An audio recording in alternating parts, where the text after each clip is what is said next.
So now we'll be discussing the MCQs pertaining to occupational health as we have discussed in the class. Coming to question number 1. A factory worker develops excessive salivation and a blue line on the gums after exposure in a battery manufacturing unit. Most likely diagnosis.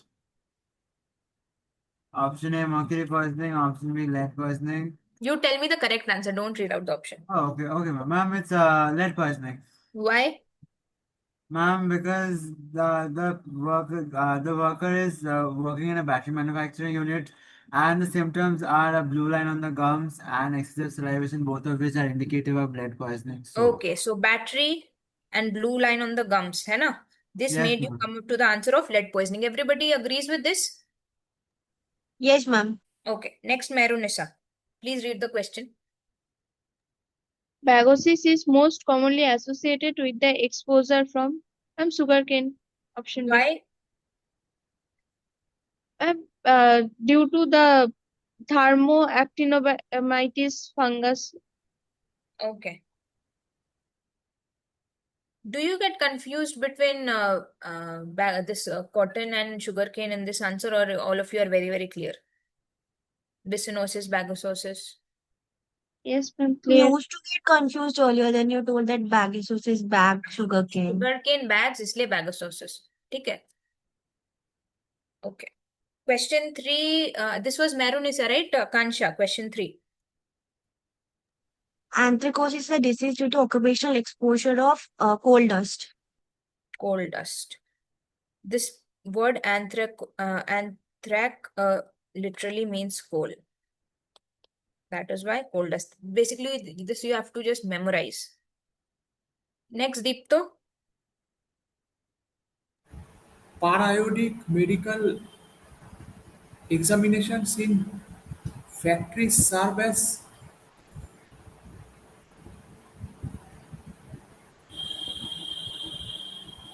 Periodic medical examinations in factories serve as what type of prevention? And why? quaternary prevention. Do you guys agree with him? The others? Secondary prevention. Who was this? Primary. Who said secondary? Who said primary? Akanksha. Ma'am, I said secondary. And Merunisa, you said primary. Yes, ma'am. Why? Why primary? Because the risk factor, the disease has not occurred still. There can be risk factor. And Akansha, why did you say secondary? There is exposure, so in order to get early diagnosis and treatment, because most of them have an incubation period of months to years. So that's Correct. So Akansha is correct. The answer is secondary prevention, because detecting the disease or abnormality early, because the exposure has already occurred but has not progressed. So timely action can be taken. Now we'll see primary prevention क्या होगा अगर एक factory if I give you a scenario that there is a factory running, so give me an example of primary prevention in that factory, any factory, suppose asbestos factory or something, which Ma'am, is, use a mask. yes, correct. Abhishek is correct. So primary prevention, use of PPE, personal protective equipments like helmets, gloves, and respirators. So this is a type of primary prevention because we are preventing the disease before it is occurring. Secondary prevention, Akansha already said. Can you give me more examples of primary preventions? from containment of the dust by maintaining the ventilation and exhaust fan. Correct. Dust control measures. Correct. Secondary, as stated, periodic medical examinations. Right? What other basically वही health surveillance कर सकते हैं. It is almost related to this periodic medical examination only, the secondary prevention. Tertiary prevention क्या हो सकता है? I'm giving monetary benefit to the injured person. Correct. Compensation. What else?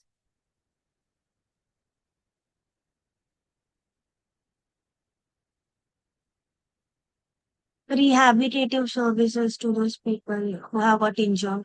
Yes, correct. Modified, we can even modify the jobs. We can shift them to lighter works, which require less efforts. We can also go for vocational rehabilitation, as Akanksha, you said that. That was Yes, Akanksha. ma'am. Okay, okay. Vocational rehabilitation. Now coming to quaternary prevention. What can be quaternary prevention in this setup of a factory?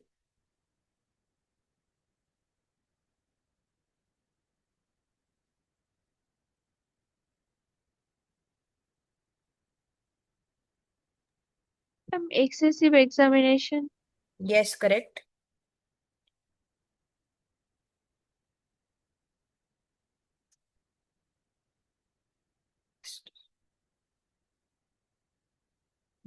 Excessive examination can be prevented. We can even counsel the workers to prevent excessive or harmful interventions.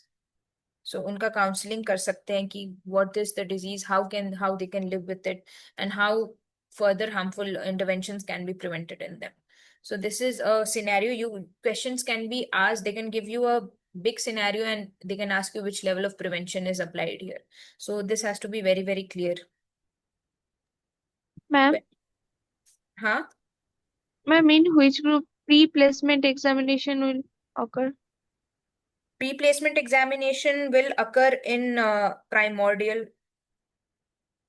because before placing the worker in that environment, we are checking if the person will be suited, will be able to give the best out in that particular workplace. Okay. Yes, ma'am. Question 5 again, Abhishek. Which of the following is not a typical feature of lead poisoning? Ma'am, wrist drop. No, wrist drop was a clinical feature of lead poisoning. We had discussed. It's not wrist drop. What else? Polyuria. Yes. See, stippling of red blood cells and blue line on the gums They and are wrist drop. classical features. So please remember, don't get confused. Wrist drop, foot drop, both of these are features of lead poisoning. Next, Merunissa. Vibration and radiation in the workplace are classified under which type of hazard? Physical hazard. Correct. Akanksha. A worker in a textile factory develops chest tightness and breathlessness at the beginning of the work week, which improves by the week's end and reappears on Monday. What is the most likely diagnosis? Bicynosis. Why? Because the person is working in a textile factory and has chest tightness and breathlessness, which improves on the weekend but reappears on Monday. Why does it improve in the weekend and worsens on Mondays?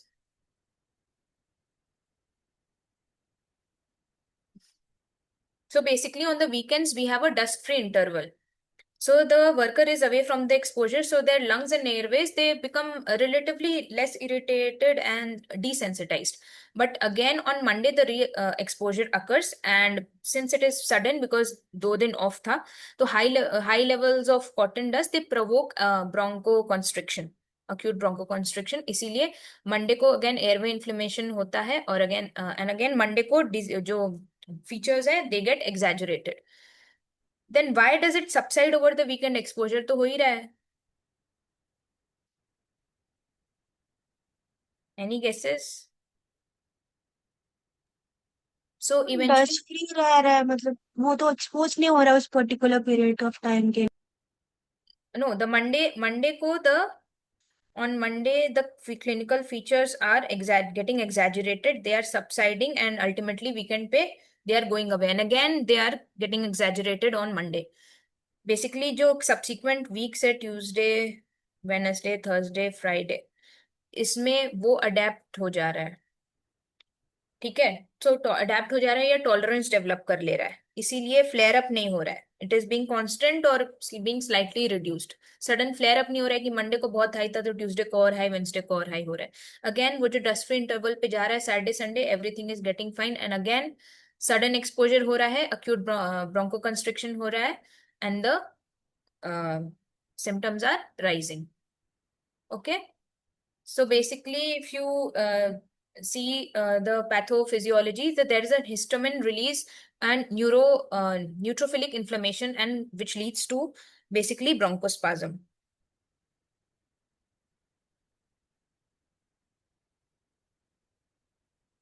This was answered by Akansha, right? Yes, ma'am. Okay, next Dipto.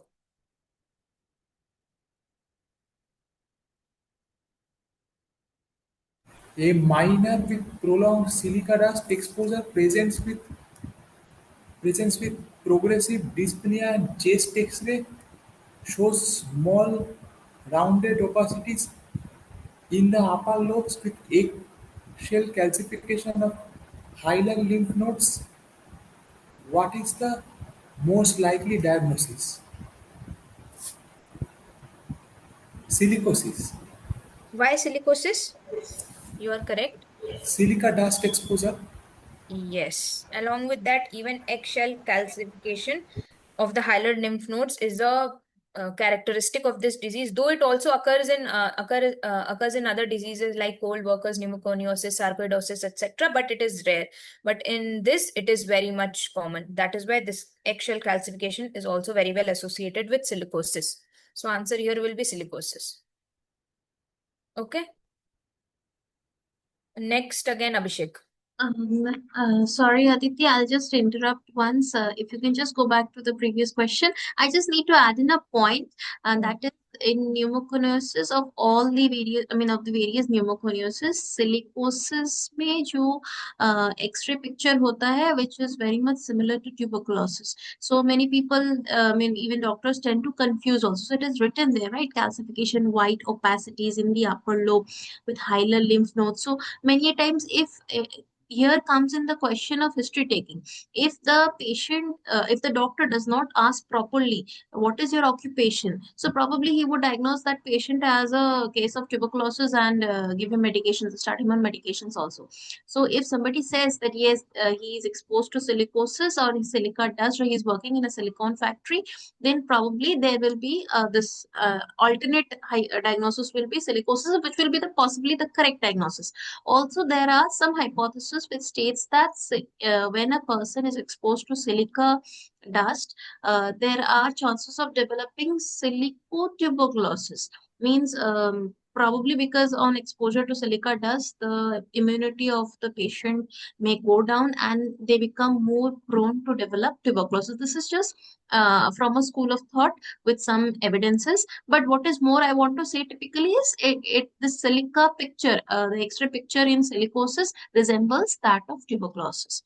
So there can be an option, if you get an MCQ and there is an option of tuberculosis, you might get confused again. Right? Okay. Okay, next was Abhishek. I forgot. Yes, ma'am. Okay, please read the question.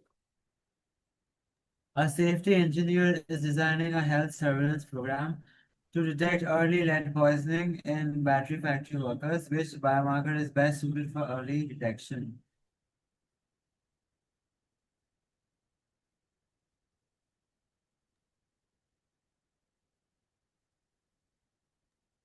Ma'am, I don't know this one.